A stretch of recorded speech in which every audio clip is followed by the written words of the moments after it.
The story is about a submissive family man reveals his true identity as a legendary killing machine. But before starting, please subscribe to the channel for more 10-minute movie recaps. The movie tells the story of Hutch, an ordinary family man. His mundane and repetitive life revolves only around his successful wife Becca, their 2 children, and his unimpressive job at his father-in-law's company. His relationship with his wife and their eldest son Blake is strained as they're constantly disappointed by Hutch's timid nature. One night, just as he's about to sleep, Hutch hears the neighborhood dogs barking in the distance. He gets up to check on the others. As he walks down the stairs, he hears a noise and realizes that an armed couple breaks into their house. He picks up a golf club and attempts to make a phone call when one of the intruders pulls a gun on him and demands money. After grabbing some cash, the intruders also take his watch, which gives Hutch the opportunity to take a look at the woman's tattoo. Just as she's about to take his wedding ring, Blake appears and tackles the man to the ground. Hutch is about to attack the female intruder with a golf club, but restrains himself. Instead, he orders Blake to let the intruder go. Blake complains, but lets the man go anyway, who then punches him in the face. Once the intruders are gone, Blake becomes angry with his father, which further strains their relationship. As the police investigate, Hutch deeply regrets his decision to let the intruders get away. Realizing his family is disappointed in him, he sleeps on the couch and is joined by his loving youngest daughter, Abby, who tells him they need a cat. The next day, Blake asks Hutch if he can interview him for a project about veterans. Hutch tells him he used to be just an auditor, and Becca suggests he interview his uncle Charlie instead. As Becca is about to leave, she looks at Hutch with disappointment, which ruins his morning. Not only that, but his neighbor and even his obnoxious brother-in-law Charlie mock him for what he did last night.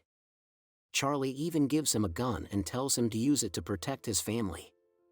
Hutch reluctantly takes it and puts it in an empty box in the refrigerator. Later, Eddie, Hutch's father-in-law, asks him if he wants to buy the company and offers him a better price. When Hutch reaches his office, he locks the door and takes out the radio to contact his supposedly dead brother Harry and tell him about the events of the previous night. Hutch tells him that he held back on the attack because the intruder's gun wasn't even loaded and he only stole out of desperation. Unlike everyone else, Harry agrees with how he handled the situation and reminds him not to do anything stupid. Later that day, he visits his elderly father, David, who asks Hutch if he can remember who they used to be. When he gets home, Abby tells him that the burglars may have taken her kitty bracelet when they took the cash. Something in Hutch snaps, and he goes back to his father's house. There, he takes David's expired FBI badge and gun and heads to town. He tracks down the intruders by questioning the owners of tattoo shops. In one of the shops, a man makes fun of him for using an expired badge, but when he sees the tattoo on Hutch's wrist, he thanks Hutch for his service and hides in another room. Now intimidated, the shop owner gives Hutch the address of the person who has the tattoo. Hutch drives to the address and surprises the young couple by sneaking into their apartment. He threatens them with a gun and demands that they give him back his watch and the kitty bracelet. However, when he realizes that the couple has a sick baby, he leaves the apartment in a rage and repeatedly punches the wall of the alley to let out his anger. Dejected, Hutch heads home on a nearly empty bus.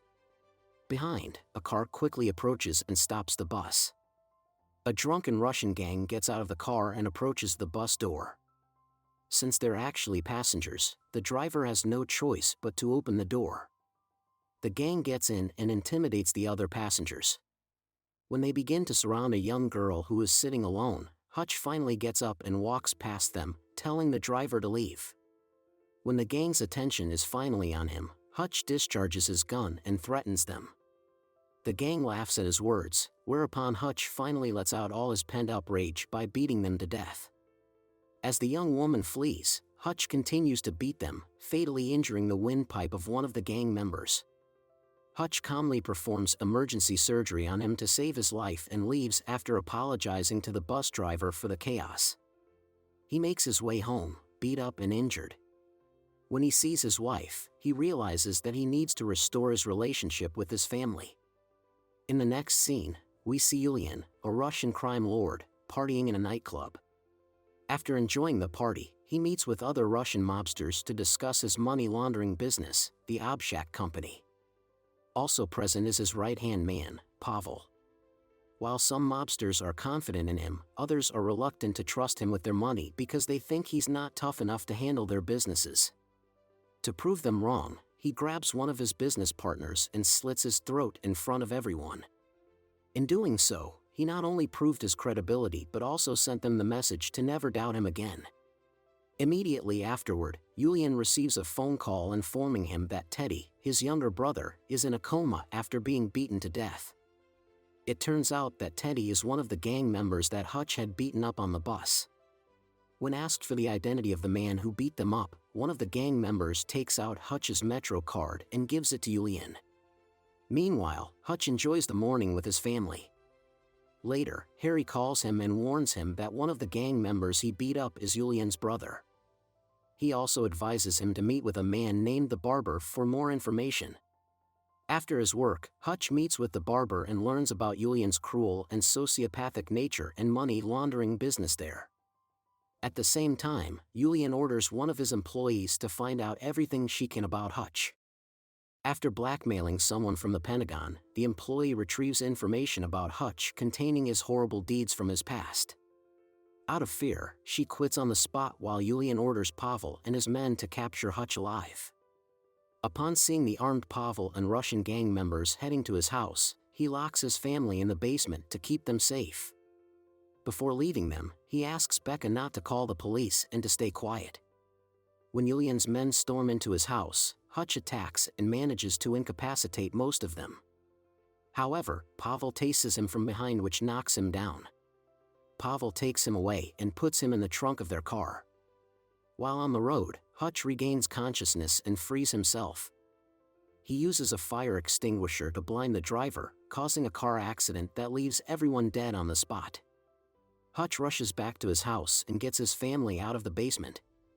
They're shocked and horrified to see the aftermath of Hutch's fight. Hutch assures Becca that he'd take care of it as soon as possible.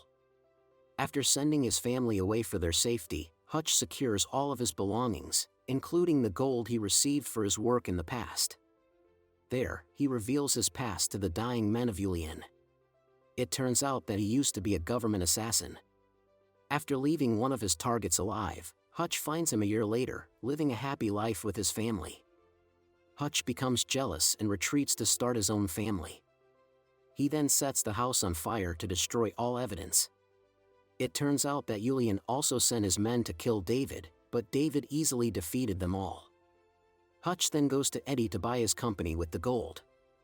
Eddie agrees, but Charlie doesn't want to sell the company and tries to attack Hutch. However, Hutch is much faster than him and attacks him instead. Meanwhile, Yulian finds out that Hutch has slaughtered the man he sent, including his right-hand man. Enraged, he immediately orders all his remaining men to kill Hutch. Inside the company's factory, Hutch also prepares for his retaliatory attack on Yulian. Over the radio, Harry scolds him for coming for the Russians, but Hutch is determined to hunt them down after they attack his family. Hutch loads his car with the necessary equipment and drives to the Obshak building. He slaughters all the men guarding the building and burns all the money he can find, including Yulian's expensive art collection. He then goes to Yulian's nightclub and threatens him with a claymore mine. When Yulian sees this, he orders everyone to leave the club and calmly sits down in front of Hutch. Hutch then offers a deal to reconcile and immediately mentions that he burned down Yulian's building and possessions. Furious, Yulian tries to calm down while Hutch advises him to get into other businesses instead. As Hutch drives away in his car, Yulian gathers all his men and follows him to the factory. After a fierce chase, which Hutch narrowly escapes, he finally arrives at the factory, where he sees David and Harry ready to back him up. Using the skills from their previous jobs, David, a former FBI agent, and Harry, a former highly trained soldier, they successfully take out everyone with their weapons and the booby traps Hutch has placed throughout the factory. With Yulian still alive and no ammunition left in his guns, Hutch lunges at him with the claymore mine attached to a panel of bulletproof glass and detonates it. After ensuring Yulian is dead and his father and brother have escaped, Hutch finally turns himself into the police with the kitten he found in the factory. To the interrogators' surprise, they are ordered to release Hutch with no charges filed. 3 months after his glorious victory, while buying a new house with Becca, Hutch receives an anonymous phone call suggesting he's back on the job. In the mid-credits scene, Harry and David are shown traveling in an RV full of guns.